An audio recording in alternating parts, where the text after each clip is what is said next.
¿Qué tal amigos de Nuevas Generaciones? Muy buenos días. Hoy vamos a continuar con una segunda parte de la clase anterior.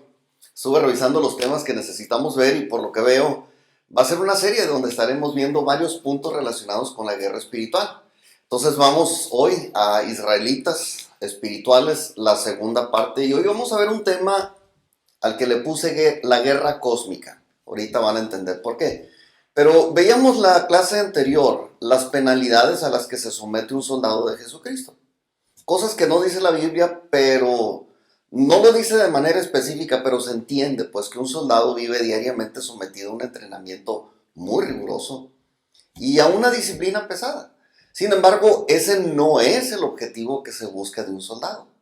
Sí, definitivamente se sufre con el entrenamiento duro de todos los días, pero porque se necesita preparación dura precisamente para obtener victoria en la batalla y salir bien librado. No porque el sufrimiento sea un gusto o un placer para el soldado o para los entrenadores. Es parte de la preparación para estar fuertes en la guerra espiritual. Y una guerra en la que pues nosotros estamos involucrados, no sé si decirlo, pero involuntariamente. Estamos metidos no por nuestro gusto, pues ya lo veíamos la clase anterior.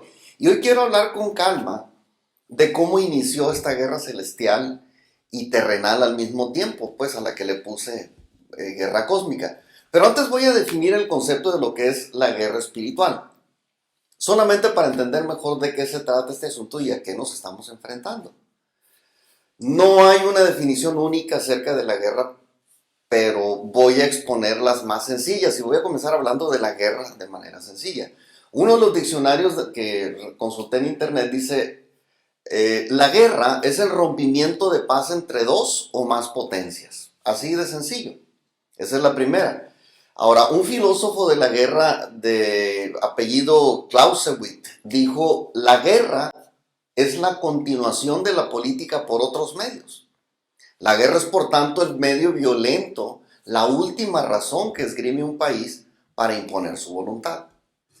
Una tercera opinión dice, es el esfuerzo de una nación o de un grupo de naciones realizada para imponer su voluntad a otra nación o grupo de ellas, resuelta por la fuerza de las armas. Esto lo dijo Cyril Fals, militar contemporáneo de estos tiempos, ¿no?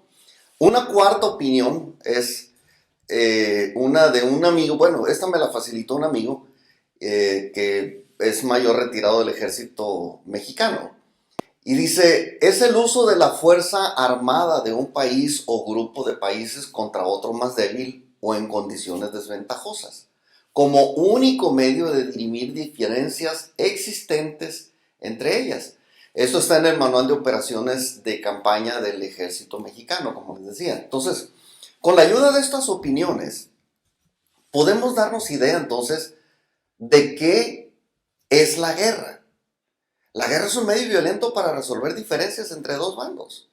Involucra el uso de la fuerza, el uso de las armas letales, porque aquí se necesita de imponerse uno sobre otro. Y esto obviamente requiere la entrega total de la gente que participa en la guerra y la disposición al sacrificio de cada soldado antes y durante la guerra. Ahora, esto es en relación a la guerra común. Sin embargo, en el concepto de la guerra espiritual no hay mucha diferencia. De hecho, la guerra espiritual se definiría de la misma manera, solo que en este caso intervienen partes espirituales y no carnales. Y aquí entramos en el tema, porque la segunda carta a los Corintios, en el capítulo 10, versículos 3 al 6, nos da idea de qué es lo que nosotros confrontamos como soldados de Jesucristo, como israelitas espirituales. Y dice, porque aunque andamos en la carne, no militamos según la carne, porque las armas de nuestra milicia no son carnales, sino poderosas en Dios para la destrucción de fortalezas, derribando argumentos y toda altivez que se levante contra el conocimiento de Dios y llevando cautivo todo pensamiento a la obediencia a Cristo, y estando prontos para castigar toda desobediencia cuando vuestra obediencia sea perfecta. Y este sí es el objetivo de la guerra espiritual, y como podemos ver, Pablo aquí nos habla como le hablaría un general a sus soldados. Porque al ser israelitas espirituales somos parte del ejército de Dios. Esto no es una opción para nosotros si queremos ser o no queremos ser soldados espirituales. Porque en el mismo momento en que nosotros nos constituimos amigos de Jesucristo, nos hacemos enemigos de su enemigo. Y esto nos compromete a defendernos y luchar hasta que nuestros enemigos sean sometidos. Entonces, si tenemos un enemigo, es real, aunque sea espiritual. Y este enemigo viene junto con todo su ejército para destruirnos. Y entonces no tiene caso perder el tiempo preguntándonos si queremos o no queremos ser soldados de Jesucristo. Y en ese sentido, tampoco es opcional nuestra preparación como guerreros espirituales. La guerra espiritual es una orden y a la vez una promesa que viene de Dios. Bueno, no sé si promesa o advertencia, no, o las dos cosas, pero desde el huerto del Edén se anunció esta guerra. Cuando Dios le dijo a la serpiente en Génesis 3, capítulo 3, versículo 15, dice, y pondré enemistad entre ti y la mujer, y entre tu simiente y la simiente suya. Esta te herirá en la cabeza y tú le herirás en el calcañar. La Biblia nos muestra que la simiente de Eva es una referencia doble, diría yo, ¿no? Una referencia es a la humanidad en general, porque Eva, como lo sabemos, es la madre de todos los vivientes. O, bueno, así lo dijo Adán en Génesis 3:20. Dice, y llamó a Adán el nombre de su mujer Eva, por cuanto ella era madre de todos los vivientes. Pero bueno, también la Biblia nos muestra que Eva es la representante universal de la mujer.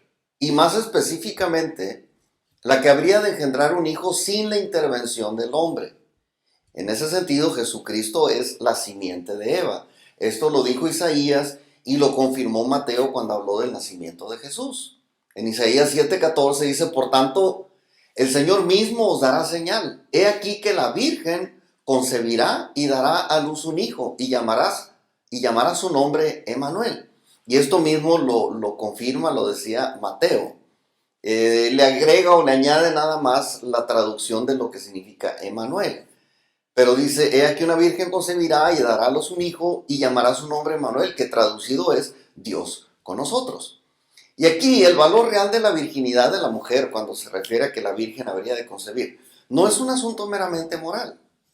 Era un asunto de tipo científico, aunque ustedes no lo crean. ¿Por qué? Pues porque es imposible que una mujer sin la intervención masculina pueda engendrar. Sea un embarazo normal o un embarazo in vitro, se requiere de un hombre que aporte el espermatozoide. Y si llegara a suceder por clonación, que es algo mucho más moderno, suponiendo que pudiera haber sido clonada una célula de María, no se hubiera podido reproducir en una célula masculina. Y Jesús era hombre y tenía completos sus órganos genitales. De hecho, lo circuncidaron cuando él tenía 8 días de nacido. Ahora, ¿por qué les platico todo esto? Porque cuando Dios le dijo a la serpiente que habría enemistad entre ella, la serpiente, y Eva, y entre la simiente de la serpiente y la simiente de la mujer, se estaba refiriendo a una guerra del reino de las tinieblas contra la iglesia. O sea, los que formamos ahora el cuerpo de Cristo y que pertenecemos al reino de Dios. Entonces, aquella declaración de Génesis involucra a Jesús y su iglesia contra Satanás y el reino de las tinieblas que él representa. Pero a la vez, Dios en aquella misma declaración nos dio anticipadamente una muy buena noticia. Y esa noticia es que los que estamos en Cristo habríamos de vencer. Y son buenas noticias, ¿no? Y buenas noticias en el lenguaje bíblico se dice evangelio, de la palabra griega evangelión, ¿no? Ustedes lo conocen.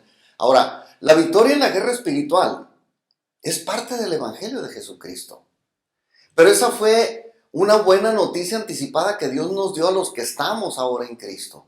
Porque en Cristo nos ha sido delegado el poder sobre las huestes espirituales de maldad. En Jesucristo nosotros hemos recibido el poder para aplastar la cabeza de la serpiente antigua, refiriéndose a Satanás como nuestro enemigo. Y esto nos lo recuerda Pablo en Romanos 16:20. Dice, y el Dios de paz aplastará en breve a Satanás bajo vuestros pies. La gracia de nuestro Señor Jesucristo sea con vosotros. Y en esta guerra, como en cualquier otra guerra, también se sufren daños y pérdidas. Pero la única parte del cuerpo de Cristo que sufre el daño por parte del enemigo es precisamente el talón, que es lo que le dijo Dios a la serpiente. Ella te va a herir la cabeza, tú le vas a alcanzar a herir el talón, no el calcañar. Y vamos a dejar esto aquí para explicar dónde comenzó la guerra espiritual. Luego vamos a retomar esto de la lesión en el talón del cuerpo de Cristo, mucho más adelante. Ahora, el reino de Dios existe desde la eternidad. Es un reino perfecto que ahora gobierna sobre todos los reinos creados por Dios. Y a lo largo del texto bíblico se nos muestran rangos o jerarquías que cambian de manera, no de manera constante, pero sí cambian. Con el paso del tiempo han ido cambiando. Al principio, cuando el hombre todavía no había sido creado sobre la tierra, solo existía el reino de Dios y los diferentes rangos de los ángeles. Algunos son arcángeles, de los que la Biblia habla por su nombre. Uno es Gabriel y el otro es Miguel. Uno es guerrero y el otro es mensajero. Otros son llamados serafines y otros más son llamados querubines. Pero después de la semana de la creación, sucedieron algunos cambios en los reinos, porque se incluyeron otros reinos más. El reino de los ángeles caídos y el reino humano, incluyendo en la creación lo que es el reino mineral, el reino animal y el reino vegetal, pero esos pues prácticamente no pelean, ¿no? O bueno, no tanto como los humanos o los seres espirituales. Antes de la creación, hubo un periodo en que no había rebeliones y mucho menos guerras. Porque como ya vimos, para que una guerra exista es necesario que haya por lo menos dos ejércitos en discordia. El caso es que en ese tiempo no había estas cosas, pero en algún momento ocurrió la rebelión de Lucifer y cambió todo. Porque aquí comenzó a gestarse la guerra espiritual. Lucifer tomó el mando de los ángeles rebeldes y fueron expulsados del reino de Dios. Y así nació el reino de las tinieblas. Alejados de la luz, se convirtió en el reino de las tinieblas. Entonces, es un reino al que Pablo menciona como principados y potestades en los lugares celestiales. Ahora, Dios es justo, y aún con el diablo es justo, aunque no lo creas, es justo, y Dios no tomó ventaja sobre él. La verdad es que es mucha la desventaja en la que Satanás se encontraba al querer pelear contra Dios. Dios no respondió al ataque rebelde de Lucifer, pero trazó el plan para más adelante vencerlo y derrotarlo en su propio terreno. Y con seres creados de una jerarquía poco menor que los ángeles. Estamos hablando aquí del hombre.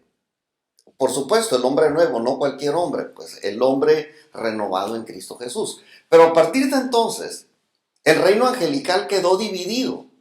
El diablo y sus ángeles seguidores fueron arrojados a la tierra y con la creación del hombre como corona de la creación, ocurrió la primera fase de la guerra espiritual. Y fue el diablo quien rompió la paz y se lanzó contra la primera familia de la tierra, a quienes Dios les había dado la capacidad para gobernarla y administrarla en todos sus sentidos, ¿no? Y recordemos que el hombre fue creado a imagen y semejanza de Dios, y este es otro punto importante. Salmos capítulo 8, versículos 5 y 6 dice: le has hecho poco menor que los ángeles y lo coronaste de gloria y de honra. Le hiciste señorear sobre las obras de tus manos. Todo lo pusiste debajo de sus pies. Entonces Dios creó al hombre parecido a sí mismo. Lo equipó con todo lo necesario para que pudiera gobernar la creación en su lugar. Y después de crear al hombre, le dio su bendición para que gobernara y desarrollara la tierra. Y aquí hago un paréntesis importante, porque la bendición de Dios no fue un evento único. Este es un evento, yo diría que es un evento semanal. Y considéralo tú, porque esto sucede cada día de reposo. Por eso es importante la tradición judía del Shabbat para los judíos.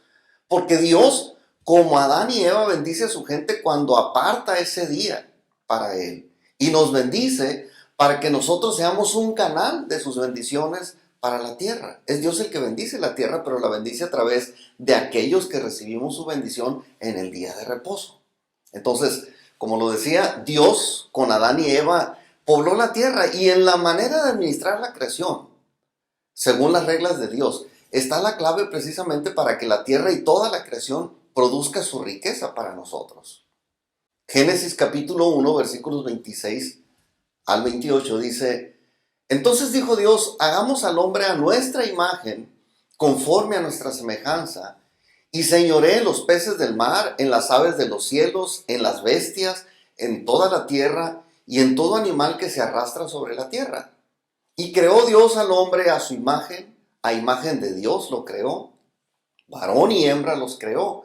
Y los bendijo Dios y les dijo: fructificad y multiplicaos, llenad la tierra y sojuzgadla, y señoread en los peces del mar, en las aves de los cielos y en todas las bestias que se mueven sobre la tierra. Entonces, despojar al hombre de esta bendición que Dios les había dado, de esta encomienda que Dios les había dado, llegó a ser un objetivo para el diablo.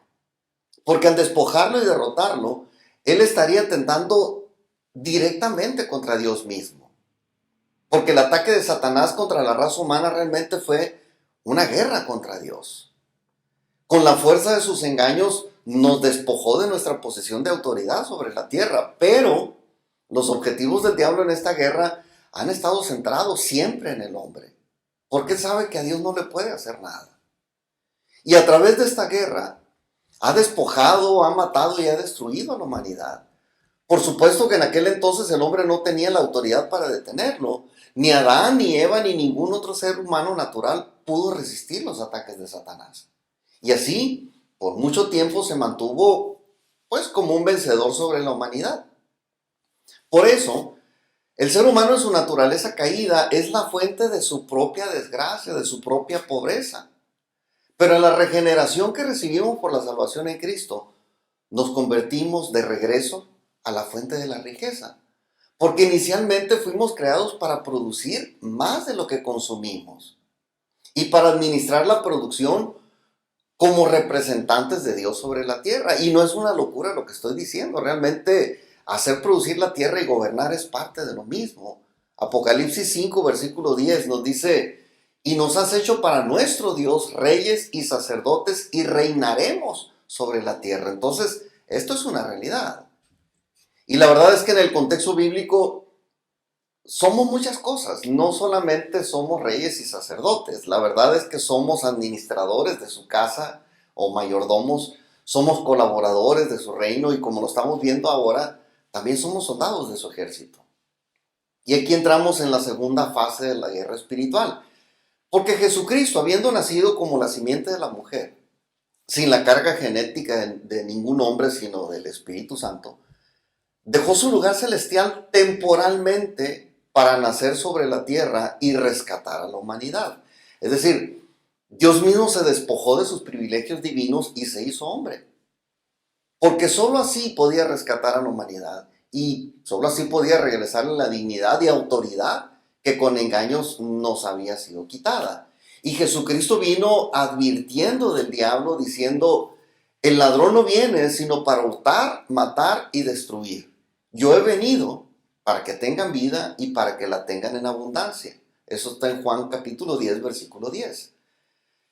La venida de Jesús a la tierra fue el plan maestro de Dios. En ese evento estaba contemplada la destrucción de toda la obra del diablo. Lo dice Primera de Juan, que para eso apareció el Hijo de Dios, y más adelante lo vamos a ver, para deshacer las obras del diablo. Y Jesús nos estaba revelando que el diablo, como ladrón, sigue teniendo planes bélicos, planes de guerra, y no contempla parar hasta que haya completado la destrucción total de la humanidad. Eso es lo que pretende. Y es aquí donde Jesús nos muestra que el diablo echa mano de una estrategia progresiva. Si lo podemos entender como algo progresivo, lo que habla en Juan 10:10. La primera parte de su estrategia consiste en robar. Y nos roba cuando se lleva nuestra identidad como seres creados a la imagen y semejanza de Dios. Es común que nosotros queramos, por insinuaciones diabólicas, perder nuestra imagen y semejanza de Dios. Nos roba la capacidad de experimentar el nuevo nacimiento en Cristo Jesús. Nos roba la posibilidad de tener sana comunión con Dios y con la gente. Nos roba la capacidad de disfrutar de las manifestaciones de amor puro y sincero con los demás. Nos roba la oportunidad de experimentar gozo, de experimentar paz y de ver la vida con esperanza. ¿Cuánta gente anda sin esperanza por lo que está viendo o por lo que se está viviendo afuera? Pero todo eso es lo que roba Satanás. Y la ausencia de estas cosas produce estragos, yo diría estragos terribles en nuestra identidad. Y nos conduce a una vida llena de conflictos, de enfermedades, de dolor y de temores. Y en una segunda etapa de su estrategia, el ladrón se propone la muerte de la persona, porque dice robar, matar y destruir. O sea, en su estrategia de guerra planea extinguir la vida tal como la ha creado Dios. Toda la maldad que podemos ver en el mundo, créanlo, no es de parte de Dios. Dios lo ha permitido, ciertamente lo ha permitido, pero Él de ninguna manera lo ha provocado. Esto es obra de Satanás y específicamente sobre los que no tienen la protección de Dios. Sin embargo, Dios no permite que el ladrón haga eso mismo contra sus hijos. Nosotros ya morimos en Cristo y ahora nuestra vida está segura en Dios. El ladrón no la puede tocar, pero permanentemente va a estar haciendo el intento, y esa es nuestra guerra. Colosenses capítulo 3, versículo 1 al 3 dice: sí, pues, habéis resucitado con Cristo, buscad las cosas de arriba, donde está Cristo sentado a la diestra de Dios. Poned la mira en las cosas de arriba y no en las de la tierra, porque habéis muerto y vuestra vida está escondida con Cristo en Dios. Nuestra vida, como hijos de Dios, está segura en Cristo, a la diestra de nuestro Padre Celestial. No así la vida de la gente que no ha querido pelear del lado del ejército de Dios. Hay un objetivo diabólico final en la guerra espiritual, que es la destrucción del ser humano. Y en esto debemos entender que se refiere a la muerte eterna, no a la muerte natural o a la destrucción eterna. Porque la muerte natural, obviamente la vamos a pasar todos. Sin embargo, para los hijos de Dios esa muerte prácticamente es un boleto de partida a su presencia. Mateo 10, versículo 28, nos dice Jesús: y no temáis a los que matan el cuerpo, mas el alma no pueden matar. Temed más bien a aquel que puede destruir el alma y el cuerpo en el infierno. Y este que puede destruir el alma y el cuerpo en el infierno es Dios. Pero por obra de Satanás, nosotros vamos a condenación. Y es Dios el que nos va a juzgar y nos enviaría exactamente a ese lugar. Entonces, lo que sí nos debería preocupar en esta guerra es la muerte de los no salvos. Porque es ahí precisamente donde realmente gana algunas de las batallas el enemigo. La Biblia dice en Primera de Juan, capítulo 3, versículo 8, el que practica el pecado es del diablo, porque el diablo peca desde el principio. Para eso apareció el Hijo de Dios, para deshacer las obras del diablo. Entonces, si Jesucristo vino a deshacer las obras del diablo descritas en Juan 10:10, entonces podemos afirmar que el propósito al ganar esta guerra, nosotros, en alianza con Dios o siendo parte del reino de Dios, es recibir vida y edificación, que es lo contrario de robar. Lo contrario de robar es recibir. Lo contrario de matar es vivir, y lo contrario de destruir es edificar. Entonces recibimos vida y edificación al vencer en esta guerra. Y el primer objetivo de Dios siempre es bendecirnos. Dios se deleita en dar, aún a los que no lo merecemos. Y es un Dios que no descansa buscando a quién bendecir. Su naturaleza misma se expresa en una generosidad sin límites. Sin embargo, para poder recibir todo esto, toda esta bendición de Dios, nosotros tenemos que participar en la guerra espiritual. Jesucristo está en el plan de formar para sí un ejército espiritual. Un ejército de hombres y mujeres dispuestos a rescatar y disfrutar lo que le fue robado a la humanidad. Un ejército llamado iglesia que está dispuesta o que esté dispuesta a prepararse para ganar esta guerra espiritual. O, en el peor de los casos, morir como soldado por el reino que representa y recibir recompensa eterna, porque también esto es recompensable. Entonces la buena noticia es que somos invitados a formar parte de su ejército ganador. Y el único requisito para entrar es ser santos. Y esa santidad la recibimos cuando nosotros le pedimos perdón a Dios y Él nos perdona. Y nos perdona no por lo bueno que podamos hacer, sino por la obra de Jesús en la cruz. Porque en esta fase de la guerra espiritual fue Jesucristo hombre quien derrotó a Satanás y a todo su ejército. Y los despojó del imperio que había levantado sobre la humanidad. Esto lo dice Colosenses capítulo 2, versículos 13 al 15. Dice, y a vosotros, estando muertos en pecados y en la incircuncisión de vuestra carne, os dio vida juntamente con él, perdonándoos todos los pecados, anulando el acta de los decretos que había contra nosotros que nos era contraria, y quitándola del medio y clavándola en la cruz, y despojando a los principados y a las potestades, los exhibió públicamente, triunfando sobre ellos en la cruz. Y con esta acción de Jesús, el reino de Satanás fue enviado a una posición inferior, una posición que evidentemente rechaza tener como perdedor.